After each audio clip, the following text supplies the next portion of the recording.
the game. And it was clearly two very even teams. Total yards, rushing, penalties, time of possession, fourth down efficiency, first downs. These were two very even teams with two A-plus quarterbacks. But here is where I continue to see a difference, and boy, did I see it yesterday. Coaching. Kansas City is liberated by pressure. They're more aggressive. They're more free. They're more aggressive. Patrick Mahomes averages 4 rushes a game in the regular season. Yesterday, he had 11. Mahomes runs more often, runs more aggressively. A season high in carries. Does it make any sense that Kansas City scored over 30 points for the first time all season? Where's Sean McDermott, the defensive wizard, as a head coach? In big games, Spags, the defensive coordinator, takes bigger risks. Andy Reid in the big games has us all guessing even more than usual with his clever play design and play calling. It's like Mahomes is allowed to finally be free. Like when our parents, every summer for a couple of days, would say, no curfew tonight. Just be safe. Your friends are in town. That's what Mahomes plays like. They are liberated by the pressure. It's a blessing. They love it. Take bigger swings and risks. It's almost as if Kansas City is bored by the tedium of the regular season. And the playoffs is an opportunity to show you the entire playbook, because they know they get 2 weeks off for the next game. And yet Buffalo, to at least some degree, once again against the Chiefs, feels a little burdened by the pressure, a little tight. They change who they are, a little like Baltimore does against Mahomes. I mean, Tony Romo on that first drive, Josh Allen almost had 2 interceptions. Romo admitted on the air, that was nerves. In the second half, Buffalo, a high-powered offense, ran 16 of the first 17 plays. Would Andy Reid ever do that with Josh Allen? On fourth down, apparently offensive coordinator Joe Brady only has a single play in his playbook, despite having an excellent star running back in James Cook, having an excellent backup running back in Davis. Joe Brady decided our only play on fourth down is to hand it to our 6'7" quarterback and have him leap into the air, which is always a vulnerable spot for a tall player. The Chiefs expand in the playoffs. They expand. And the Bills feel like, to some degree, they contract. Yeah. There's a lot to unpack. There's a lot to unpack there. I'm just still laughing at the curfew. Yeah, I mean, listen, the biggest takeaway to me is coaching. The Kansas City Chiefs just consistently have the better game plan. And I talked about this all season. You're never going to out-coach the Kansas City Chiefs. You will always be at a coaching deficit and a general preparedness. The Chiefs will always be prepared to play the game. They will not make those mistakes. Even when they did, Patrick Mahomes fumbling the ball. You know, Patrick Mahomes literally fumbling the ball. And yet it's still something that's not enough. That's not enough. And the coaching, again, Travis O'Shea, put it perfectly.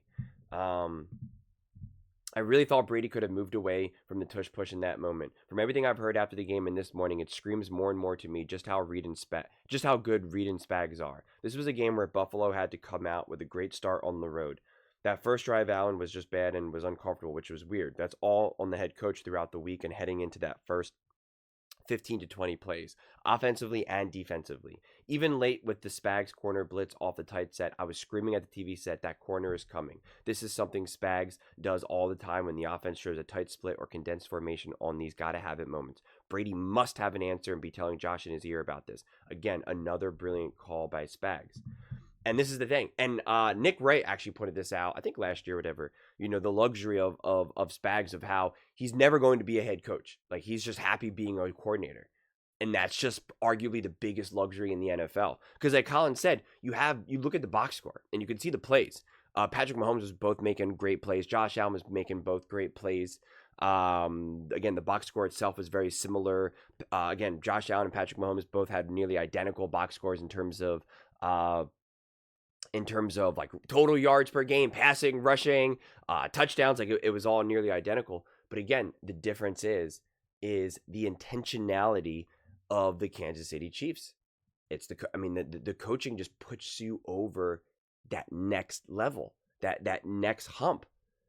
I mean, think to yourself, in all those fourth down conversions or all those, QB sneaks, do you see the Kansas City Chiefs doing that with Mahomes? Play after play after play after play. No, they don't, because they actually have other plays. And at the very least, if Mahomes is in that moment, you're watching the Kansas City Chiefs, and with Andy Reid, you're like, I have no idea what play they're going to run. You're like, I have no idea. With the Bills, you're like, okay, this is just going to go to Josh Allen.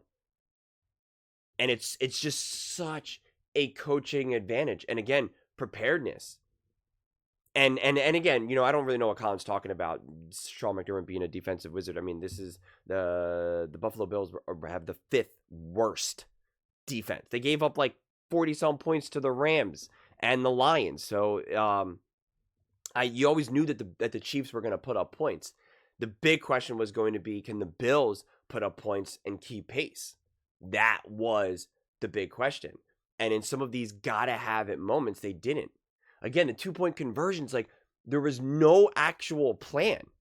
And to me, this is such a perfect game to watch. If you ever just want to watch the importance of coaching, you just see it highlighted, because you have two quarterbacks, two teams,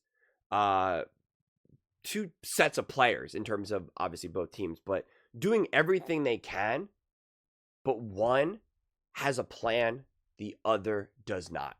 The Kansas City Chiefs always have a plan. Always have a plan. And it's like the other teams are always trying to play catch up to either figure out that plan, or they just immediately second guess their own plan. It's kind of reminds me of the Mike Tyson quote, right? Where it's like everyone's got a plan until they get, walloped in the face. I changed the words a little bit. And that's what it felt like. That's what it felt like.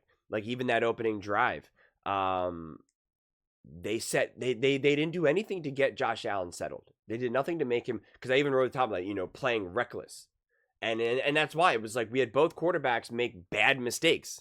Again, Patrick Mahomes fumbled, Josh Allen, he had some fumbles, but again, they were kind of like, they were all recovered, and they were kind of like again, trying to like reach over, trying to like force your way through. I think the one fumble was considered on the 2-point conversion, which at this point he was just trying to like bail out. But I mean, again, you saw Mahomes make some awesome plays. You saw Josh Allen make some awesome throws, like deep, tight window throws. Just two all-time great quarterbacks going toe-to-toe. And again, the difference is, especially in a game that's 32-29, coaching. Even just the final play of the game for the Chiefs to convert that third down to completely ice the game. Beautiful play call. And the defense for the Bills couldn't stop them. It's just you just see it. You just see it. And again, this was an organizational loss for the Buffalo Bills and an organizational win for the Kansas City Chiefs. And it was honestly, it was the same thing for the Philadelphia Eagles. An organizational win. When you see the team that was built, the coaching, the game plans, the intention, that's what I think. That's what we saw. We saw the two best run teams in the NFL win. And we saw the definition of a team win. Offense, defense, coaching. Kansas City Chiefs coming up with some huge stops on defense. Kansas City Chiefs offense coming up with some big moments, scoring, obviously. Relying on the individual players to make big plays. Great coaching on offense and defensive. Andy Reid, Spags. Philadelphia Eagles. Big team win. Having awesome game plan, offense and defense. Slowing down Jaden Daniels, the hottest team in the NFL with the Washington Commanders. Saquon Barkley balling out. Jalen Hurts. Like it was actually kind of perfect. It really was. You saw two teams show why they are considered the two best teams. Why they're both in the Super Bowl. They're the two best run teams. And their players made the plays. Whereas, again, you look at the Buffalo Bills, Josh Allen makes an unbelievable throw on their final drive. Spags has an unbelievable call, brings the house. Josh Allen throws, lets it rip. Kincaid just straight up drops it. Philadelphia Eagles, 4th and 3, 4th and 4. They dial up a play. Jalen Hurts, about to get decked, throws a beautiful dime to A.J. Brown. He catches it, converts, score a touchdown. It's a difference. It's the difference. You didn't see the Commanders make the play. You didn't see the Baltimore Ravens make that play. You didn't see the Buffalo Bills make that play. Like, those are the differences. Those are the differences. That's why this Super Bowl is going to be awesome. Clearly the two best teams going toe-to-toe. And we have 4 great coaches that I'm really excited to see how they face off each other. I think, of course, the Chiefs have the advantage at quarterback and coaching, but I would say that the Eagles have the roster advantage. They're just deeper.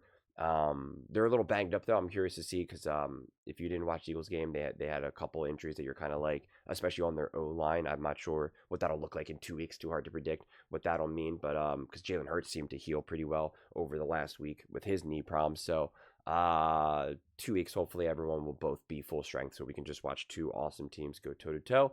But we got the next 2 weeks to talk about that. But those are just my thoughts. I'd absolutely love to hear yours. What do you guys all think about the Kansas City Chiefs win? What do you think the biggest takeaway is for their win? Let me know in the comments below. I read every single comment, so whether you agree with me or disagree with me, either way, let's get in some discussions. Let's get in some fights. But ultimately, let's just have some fun. And please do consider subscribing. We're building an amazing community here, and I'd absolutely love to see you part of it. I want to build something that we all genuinely feel connected to, something that we're really excited to be part of. I think we're on our way to doing it. Please don't forget to give this video a thumbs up, as it really does help with the visibility and the algorithm. Thank you so much. See you next time.